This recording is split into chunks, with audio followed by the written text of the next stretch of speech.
ام المومنین حفصہ رضی اللہ تعالی عنہا عمر فاروق رضی اللہ عنہ کی بیٹی ہیں۔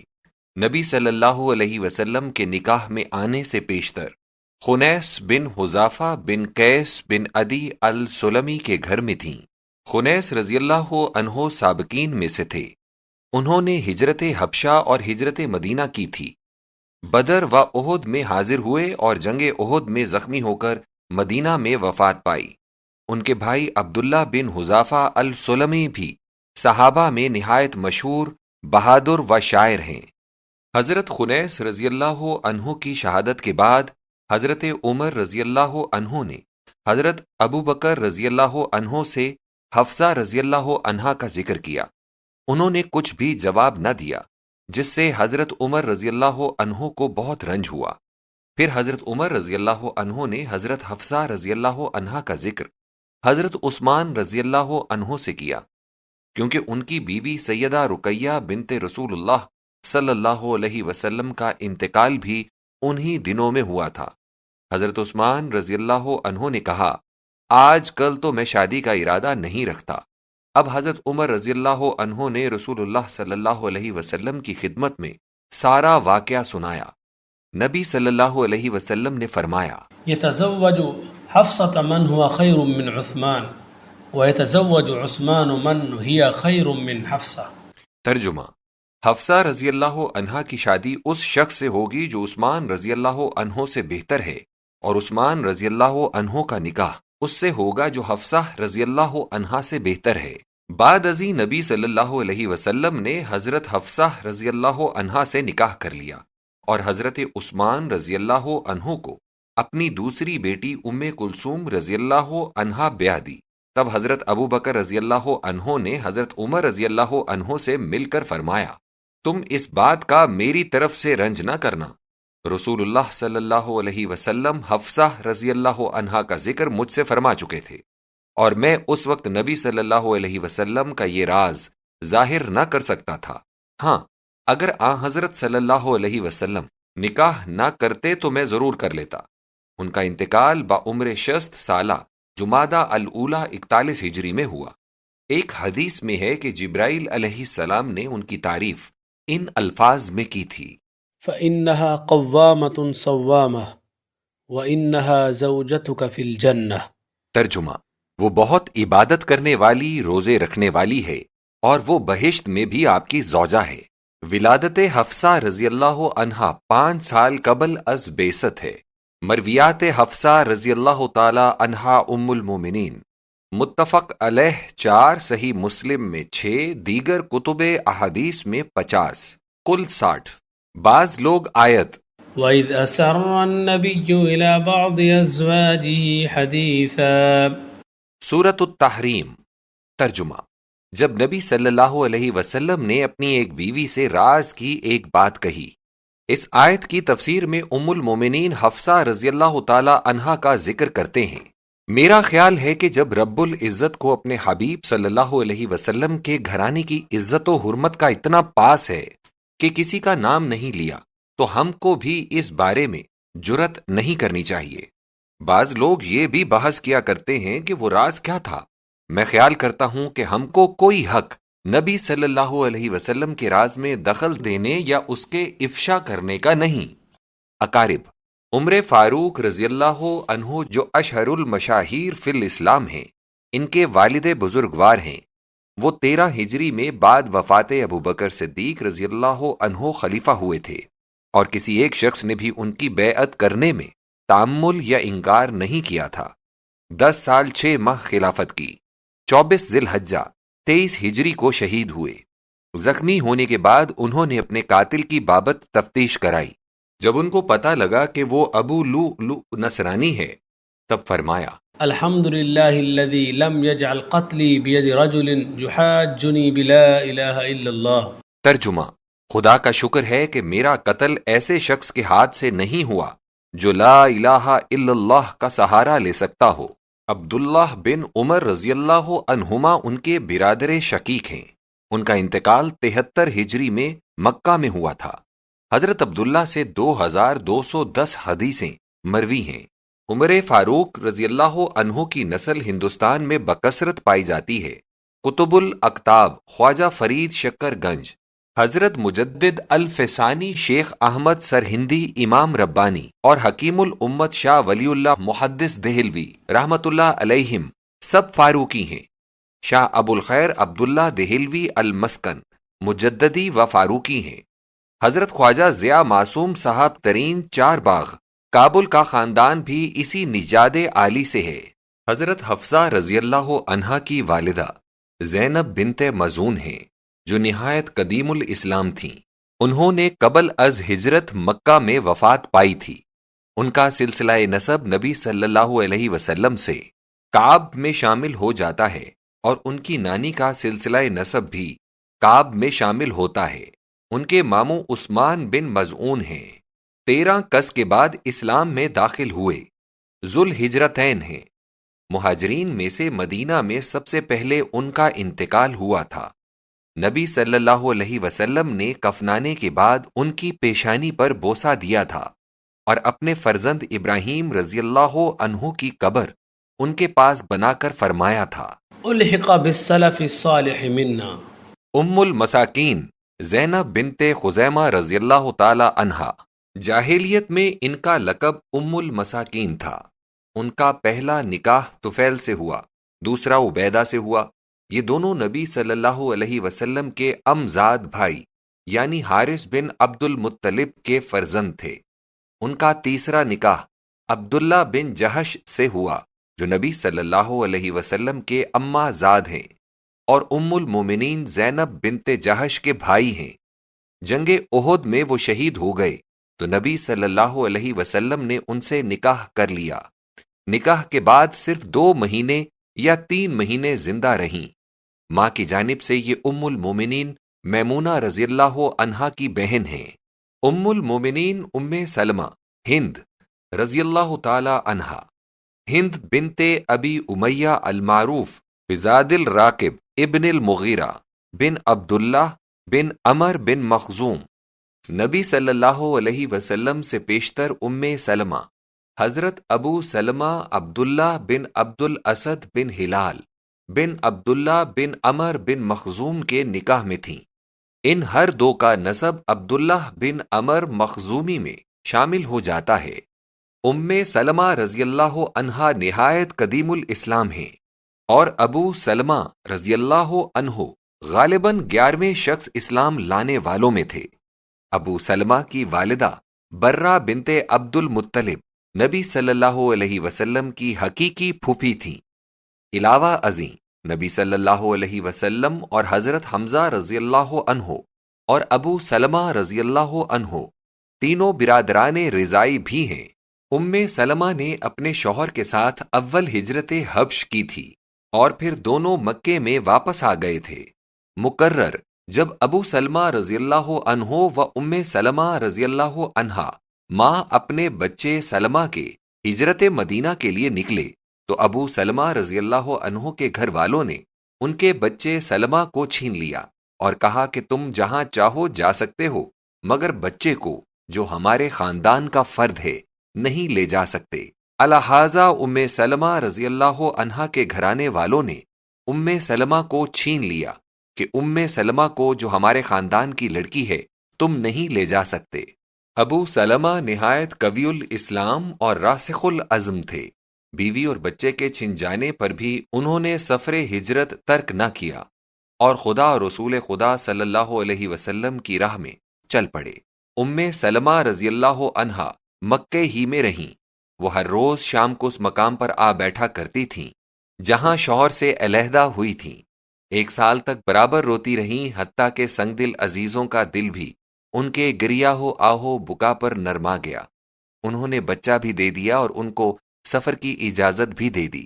یہ اللہ کی بندی یکا و تنہا مدینے کو چل پڑی۔ عثمان بن طلحہ رضی اللہ عنہ جو کلید بردار بیت الحرام تھے، گو ابھی مسلمان نہ ہوئے تھے، لیکن ان کو ام سلمہ رضی اللہ عنہا کی بے کسی و تنہائی پر رحم آیا۔ وہ ساتھ ہو لیے۔ حضرت ام سلمہ رضی اللہ عنہا کو اونٹ پر سوار کراتے، خود پیدل چلتے منزل پر پہنچ کر ان سے دور جا کر ٹھہرتے۔ جب منزل بمنزل مدینہ طیبہ کے قریب پہنچ گئے اور نخلستان مدینہ کے درخت نظر آنے لگے تو کہا، دیکھو جس شہر میں تجھے جانا ہے وہ سامنے ہے، تم آگے بڑھو، میں واپس جاتا ہوں۔ یہ کہہ کر واپس چلے آئے۔ ابو سلمہ رضی اللہ عنہ جنگ بدر میں شریک ہوئے اور پھر جنگ احد میں زخمی ہوئے، زخموں سے جان بر نہ ہو سکے، اور جمادہ الآخرہ 3 ہجری میں انہوں نے شہادت کی موت پائی۔ مرتے وقت ان کی زبان پر تھا، اللہم اخلفنی فی اہلی بخیر۔ ترجمہ، الہی میرے کنبے کی اچھی طرح نگہداشت فرمانا۔ چھوٹے چھوٹے بچے چھوڑے۔ نبی صلی اللہ علیہ وسلم کو جو محبت اور قرابت ابو سلمہ رضی اللہ عنہ سے تھی، اور مدت العمر انہوں نے اسلام میں جو صداقت اور استقامت دکھائی تھی، نیز سلمہ رضی اللہ عنہا نے اسلام کے لیے ہجرت حبشہ اور ہجرت مدینہ کرتے ہوئے جن سخت آزمائشوں کو پورا کیا تھا، ان سب امور پر خیال کرتے ہوئے نبی صلی اللہ علیہ وسلم نے سلمہ رضی اللہ عنہا سے نکاح کر لیا، اور ان کے بچے عمر و سلمہ اور لڑکیاں زینب و درہ حضور صلی اللہ علیہ وسلم کے ربیب تھے، اور انہوں نے زیر تربیت نبی صلی اللہ علیہ وسلم پرورش پائی۔ اقارب: عمر بن ابو سلمہ رضی اللہ عنہ 2 ہجری میں پیدا ہوئے تھے۔ حضرت علی مرتضیٰ رضی اللہ عنہ کی جانب سے فارس اور بحرین کے حاکم رہے۔ 83 ہجری میں وفات پائی۔ سعید بن مسیب اور ابو امامہ بن سہل اور عروہ بن زبیر نے ان سے احادیث کی روایت کی ہے۔ سلمہ بن ابو سلمہ کے ساتھ نبی صلی اللہ علیہ وسلم نے امامہ بنت امیر حمزہ کا نکاح کر دیا تھا۔ انہوں نے عبد الملک کے عہد میں وفات پائی، ان سے روایت حدیث جاری نہیں ہوئی۔ زینب بنت ابو سلمہ کا نکاح عبداللہ بن زمعہ بن الاسود الاسدی کے ساتھ ہوا تھا۔ یہ اپنے زمانے میں سب عورتوں سے زیادہ فقیہ تھیں، اور ان کی ولادت حبش میں ہوئی تھی جب ان کے والدین ہجرت حبش کر کے مکے سے گئے تھے۔ ان کا بیان ہے کہ یہ ابھی بچہ ہی تھیں کہ نبی صلی اللہ علیہ وسلم غسل فرما رہے تھے۔ یہ حضور صلی اللہ علیہ وسلم کے قریب پہنچ گئیں۔ نبی صلی اللہ علیہ وسلم نے پیار سے ان کے منہ پر پانی کے چھینٹے پھینکے، جس کی یہ برکت ہوئی کہ ان کے چہرے کی رونق اور تازگی تا زندگی شباب جیسی ہی قائم رہی۔ یوم الحرہ میں ان کے دونوں بیٹے مارے گئے تھے۔ دونوں کی لاشیں ان کے سامنے رکھی ہوئی تھیں۔ زینب نے کہا، انا للہ و انا الیہ راجعون۔ واللہ ان دونوں کا مرنا میرے لیے بڑی مصیبت ہے، لیکن ایک کی مصیبت دوسرے کی مصیبت سے بڑھ کر ہے۔ پہلا تو گھر میں رہا اور اس نے جنگ سے اپنے ہاتھ کو روکا اور مظلوم مارا گیا، مجھے امید ہے کہ اسے جنت ملے گی۔ دوسرے لڑکے نے ہاتھ نکالا اور مارا گیا، اب میں یہ نہیں کہہ سکتی کہ اس کا انجام کیا ہوگا، اور یہی وہ امر ہے جسے میں مصیبت عظمی سمجھتی ہوں۔ کلثوم بنت سلمہ سے ایک حدیث موسیٰ بن عقبہ نے روایت کی ہے کہ نبی صلی اللہ علیہ وسلم نے نجاشی کی موت اور اپنی مرسلہ ہدایہ کی واپسی کی پیشین گوئی فرما دی تھی۔ درہ بنت سلمہ کا ذکر صحیح بخاری میں ہے کہ المومنین حبیبہ رضی اللہ عنہا نے دریافت کیا تھا کہ کیا حضور صلی اللہ علیہ وسلم درہ سے نکاح کرنے والے ہیں؟ فرمایا، اگر وہ میری ربیبہ بھی نہ ہوتی تب بھی وہ حلال نہ تھی، اس کا باپ ابو سلمہ تو میرا دودھ کا بھائی تھا۔ زہیر، عامر، عبداللہ، مہاجر المومنین کے بھائی، اور عبداللہ و معبد برادر زادے، اور عبداللہ بن زمعہ بھانجے ہیں۔ عبداللہ کی ماں عاتکہ حضرت صلی اللہ علیہ وسلم کی پھوپھی ہیں۔ یہ ابتدائے اسلام میں حضرت صلی اللہ علیہ وسلم کے ساتھ شدید العداوت تھا، لیکن عام الفتح کو توفیق ازلی سے قبل از فتح مکہ مدینے کو روانہ ہوئے، اور راہ ہی میں حضرت صلی اللہ علیہ وسلم سے ملاقی ہو کر اسلام لائے، اور عفو تقصیرات سے شاد کام ہوئے۔ فتح مکہ اور حنین اور غزوہ طائف میں شامل، اور طائف ہی میں تیر کھا کر شہید ہوئے۔ عامر مؤلفۃ القلوب میں سے ہیں۔ مہاجر حضرت ام سلمہ کے برادر شقیق ہیں۔ نبی صلی اللہ علیہ وسلم نے ان کو حارث بن عبد کلال ہمیری شاہ یمن کے پاس بطور سفارت بھیجا تھا، اور پھر صدقات کندہ اور صدف کا عامل بھی بنا دیا تھا، اور پھر ابو بکر صدیق رضی اللہ عنہ نے ان کو یمن کی حکومت پر بھیجا تھا، اور حضرموت میں قلعہ نجیر انہی نے فتح کیا تھا۔ ام المومنین ام سلمہ رضی اللہ عنہا کا انتقال مدینہ منورہ میں 59 ہجری کو بعمر 84 سال ہوا۔ بعض نے 60 ہجری میں روایت کیا ہے۔ مرویات ام سلمہ ام المومنین رضی اللہ عنہا کتب احادیث میں حسب ذیل ہیں۔ صحیحین میں 29، صرف صحیح بخاری میں 3، صرف صحیح مسلم میں 13، دیگر کتب حدیث میں 349، کل 378۔ ام المومنین ام سلمہ رضی اللہ عنہا نے اپنے چچا زاد بھائی ولید کی وفات پر یہ اشعار فرمائے تھے: یا عین فابکی للولید ابن الولید ابن المغیرہ قد كان غیثا فی السنین ورحمتا فینا ومیرہ زخم الدسیعة ماجدا يسمو الى طلب الوتیرہ مثل الولید ابن الولید ابی الولید کفى العشیرہ۔ ترجمہ: اے آنکھ ولید بن المغیرہ کے لیے نمناک ہو جا، وہ قحط کے دنوں میں بارش تھا، وہ ہمارے درمیان رحمت خداوندی اور غلے کا ذخیرہ تھا، وہ بڑا مہمان نواز اور بزرگی والا تھا، وہ وتیرہ یعنی گھوڑے کی پیشانی پر سفید داغ کی طرف آگے بڑھنے والا تھا، وہ ولید بن ولید اور ابو الولید کے مثل تھا جو پورے خاندان کے لیے کافی ہے۔ ولید بن ولید حضرت خالد بن ولید سیف اللہ کے بڑے بھائی اور ان سے مقدم الاسلام ہیں۔ حضرت خالد کو رغبت اسلام انہی نے دلائی تھی۔ ولید بن ولید اور خالد بن ولید اور ہشام بن ولید اور حضرت ام سلمہ رضی اللہ عنہا کا دادا ایک ہے، یعنی مغیرہ۔ ام المومنین زینب بنت جہش رضی اللہ تعالی عنہا۔ زینب بنت جہش بن ایاب بن یعمر بن سبیرہ بن مرہ بن کثیر بن غنم بن دودان بن اسد بن خزیمہ الاسدی، ان کی والدہ امیمہ بنت عبد المطلب نبی صلی اللہ علیہ وسلم کی پھوپھی ہیں۔ ان کا پہلا نکاح زید بن حارثہ کے ساتھ ہوا تھا۔ زید بن حارثہ کا نسب آبائی قزاع تک منتہی ہوتا ہے، اور ان کی ماں کا نسب بھی معان بن تئی سے ملتا ہے۔ گویا حضرت زید نجیب الطرفین تھے، مگر لڑک پن میں ایک گروہ نے ان کو اٹھا لیا اور سوق حباشہ میں، جو مکہ کے قریب سالانہ منڈی لگا کرتی تھی، فروخت کیا۔ حکیم بن حزام ان کو ختیجۃ الکبریٰ رضی اللہ عنہا کے لیے خرید لائے۔ جب ختیجۃ الکبریٰ کا نکاح نبی صلی اللہ علیہ وسلم کے ساتھ ہوا، تب انہوں نے نبی صلی اللہ علیہ وسلم کو زید ہبہ کر دیے۔ زید کے والدین ان کی تلاش میں تھے۔ وہ پتہ لگاتے لگاتے مکہ معظمہ پہنچ گئے اور نبی صلی اللہ علیہ وسلم سے درخواست کی کہ زید کو واپس دیا جائے۔ نبی صلی اللہ علیہ وسلم نے منظور فرما لیا، مگر زید پر نبی صلی اللہ علیہ وسلم کے الطاف و اشفاق کا اس قدر گہرا اثر تھا کہ انہوں نے حضرت صلی اللہ علیہ وسلم کو چھوڑنا پسند نہ کیا اور ماں باپ کے ساتھ جانے سے انکار کر دیا۔ ان کے والدین نے بھی جب دیکھا کہ ان کا بیٹا اس گھر میں بحالت غلامی نہیں بلکہ فرزندانہ تربیت پا رہا ہے، تو وہ بھی مطمئن ہو کر واپس چلے گئے۔ اصلاح غلامی۔ نبی صلی اللہ علیہ وسلم کی الفت و محبت دیکھ کر زید کو زید بن محمد صلی اللہ علیہ وسلم کا خطاب مل گیا تھا۔ یہ سب واقعات بعثت نبوت سے پیشتر کے ہیں۔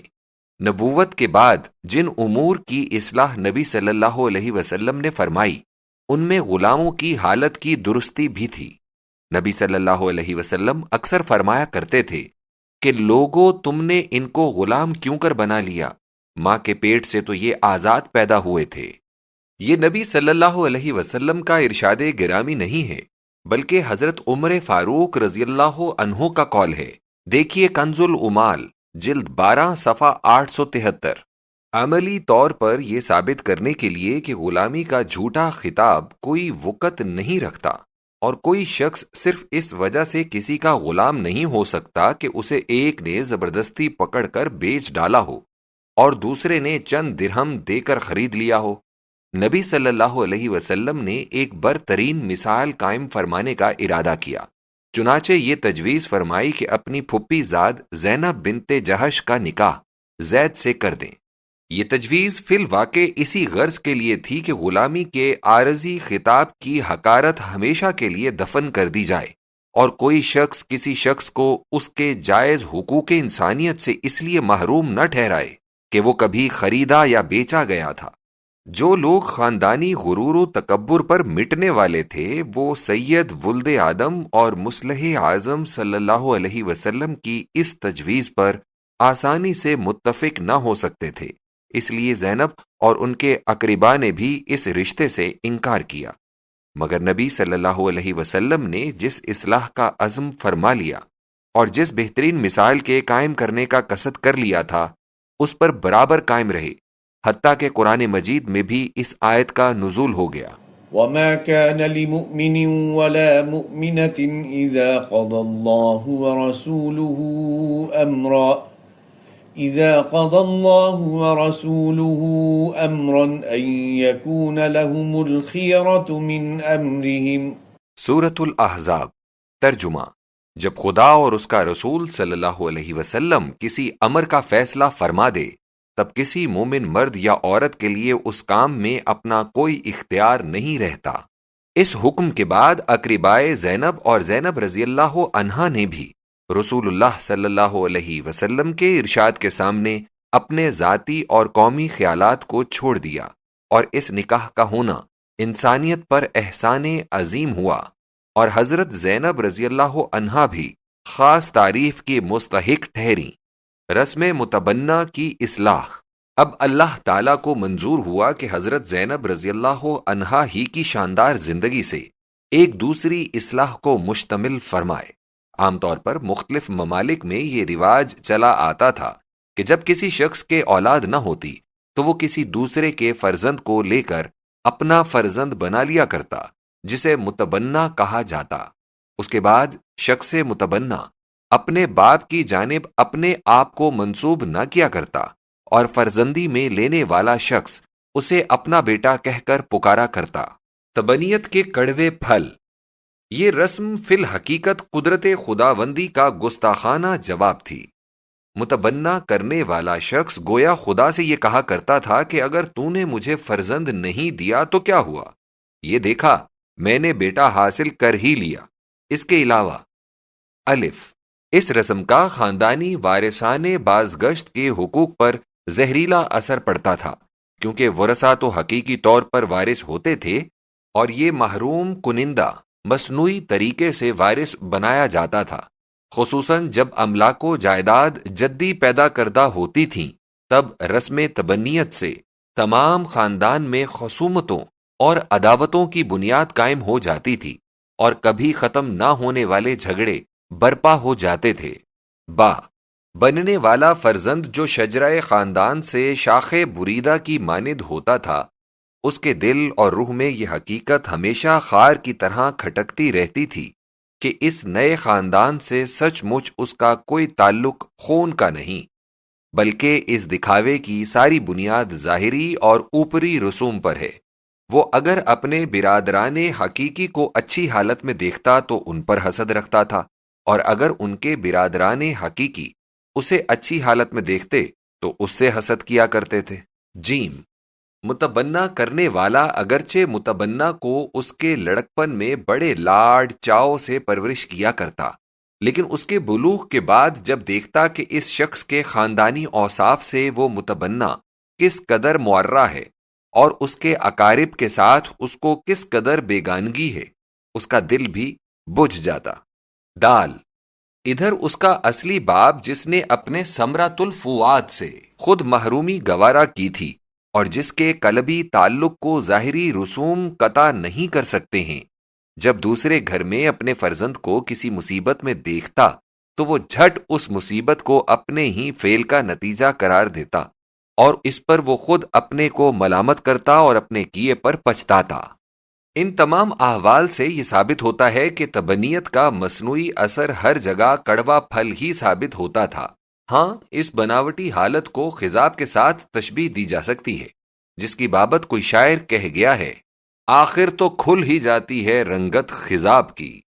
اللہ تعالیٰ نے چاہا کہ اسلام اس رسم زبوں کی بھی اصلاح کرے، اور خدا کا رسول صلی اللہ علیہ وسلم جو عالم کے لیے رحمت اور دنیا کے لیے مصلح اعظم ہے، خود اپنی نورانی شخصیت اور وجود پاک سے ایک زبردست برہان اس کے بطلان پر قائم فرمائے۔